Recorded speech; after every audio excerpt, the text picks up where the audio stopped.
I got something special to share with you today. I'm glad you stopped in. And just 'cause I can't get out, that ain't gonna stop my channel. You know. Anyway, are you ready? Let's hit it. I've just closed my eyes again, climbed aboard the Dreamweaver train,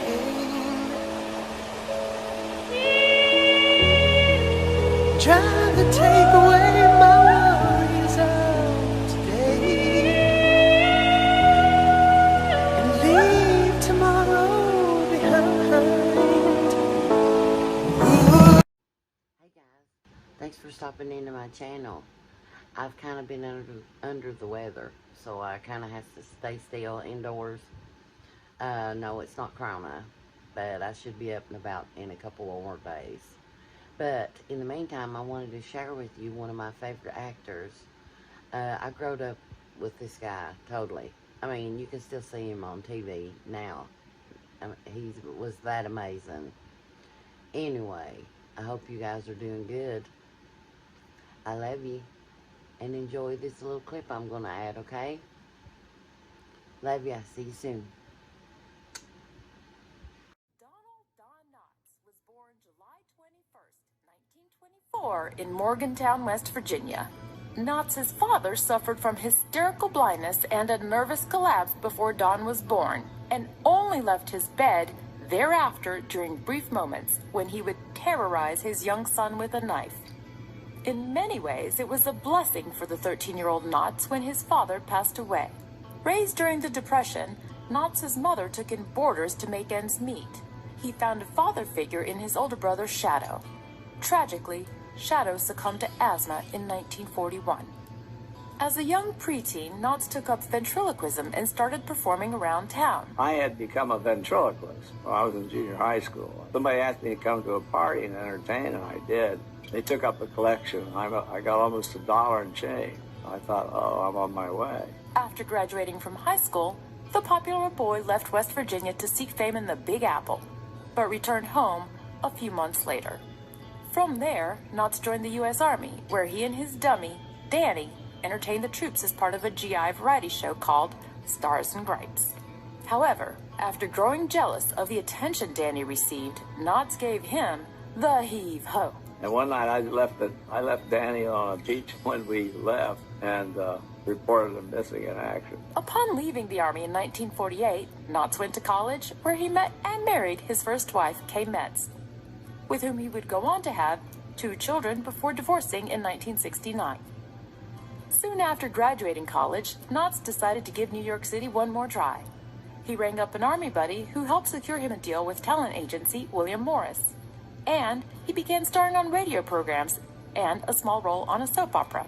In 1955, Knotts made his Broadway debut in the hit comedy No Time for Sergeants, in which he worked for the first time with Andy Griffith.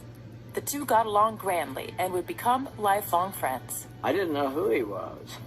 I was very impressed with Andy. I heard him read. I thought he was great. That same year, Knotts landed a regular spot on The Steve Allen Show, making a name for himself in his role as the Nervous Man. My name is D.D. Morrison, and I'm a bodyguard for Vice President Nixon. Well,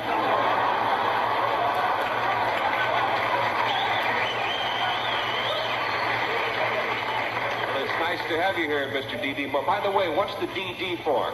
Duck Dick. It came out partly out of a dream, although I had seen a guy trying to making a speech real nervous. It struck me funny. That's how I came by it. When the show moved to Hollywood in 1959, Knotts and his family moved there as well. In 1960, Knotts learned that his friend Andy Griffith would be filming a pilot for The Andy Griffith Show. He reached out to Griffith, offering to play a part on the show, and was soon cast as Barney Fife, the bumbling, bug-eyed deputy who was full of swagger and short on common sense. Now, do you want to be known as the yellow-bellied chicken? Oh, I don't mind. Mister. Now, get back down. Settle down, Gomer. No, let's shape up. The show became a huge hit and would run from 1960 to 1968. We worked hand in glove alike. Our timing was alike. I could almost tell when Andy was going to come in, and he said he could do the same with me. I could see sometimes in Andy's eyes he was trying to keep from laughing. An officer of the law shall Enforce the law and order and order without regard to personal welfare and safety. Pretty good. You want to go over it again? You think you got it? I got it. Knotts would receive his first Emmy Award for his portrayal of what would become one of television's most beloved characters. I don't know what to say. All my life I've been a prepared loser.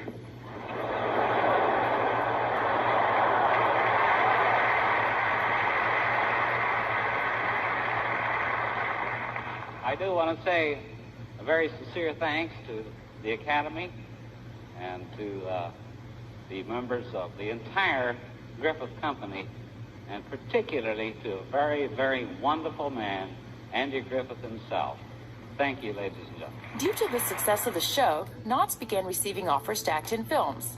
He made a cameo appearance in It's a Mad, Mad, Mad, Mad World and starred in The Incredible Mr. Limpet, a novel film that combined animation with real-life actors.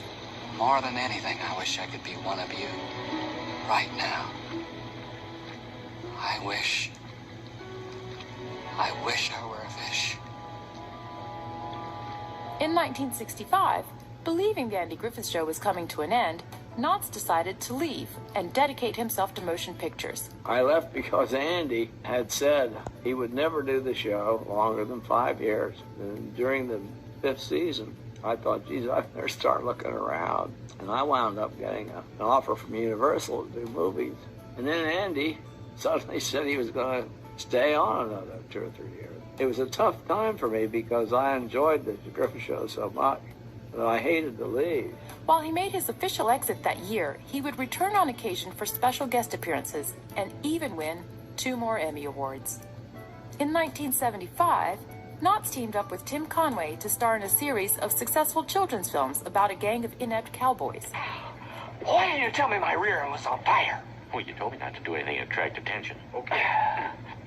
In 1979, Knotts again struck television gold when he was cast as the ridiculous Mr. Furley on the hit series Three's Company. It was a very broad comedy show, lots of broad jokes, lots of physical humor. And John Ritter is a great physical comedian, could do great falls. He remained on the show until 1984. In 1986 and 1988, Knotts would rejoin his old friend Andy Griffith, for the first time to reprise his role as Barney Fife in Return to Mayberry. No time for talk, it's time for action. This is no floating log. This is a menace, and we're going to attack it. Fine, Andy. And the second for an appearance on Griffith's successful series, Matlock. Oh, Les, I don't Oh, come on, Ben. Slow motion. Ha! Huh? It's karate. Ha! During his later years, Knotts, who always considered himself frail and sickly, developed macular degeneration, a progressive eye disease that can lead to blindness. The stress of his illness contributed in part to the dissolution of his second marriage. Regardless, the hardworking actor continued to appear in film and television roles, including a standout part in the movie Pleasantville. However, on February 24, 2006, after a half-century of making audiences laugh and love him, Don Knotts passed away of lung cancer, with his friend Andy Griffith at his side. Don was a lovely, funny man who wanted people to laugh and wanted people to enjoy life. Knotts was buried at Westwood Memorial Park in Los Angeles, California. His tombstone describes the essence of Knotts' acting ability, stating, "He saw the poignancy in people's pride and pain and turned it into something hilarious and endearing."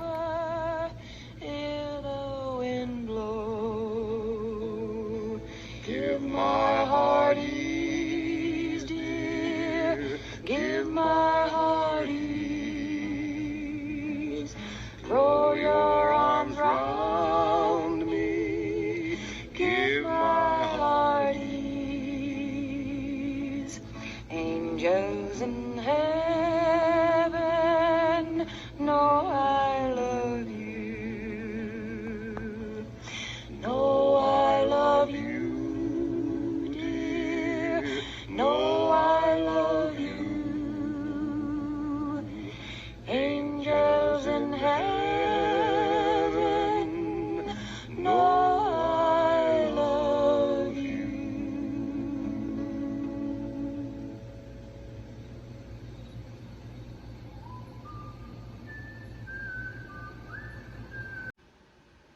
Hey, you don't honestly think I'm gonna leave you all sad and nostalgic and all mushy, do you? Me? I would never do that. Never. Check this out.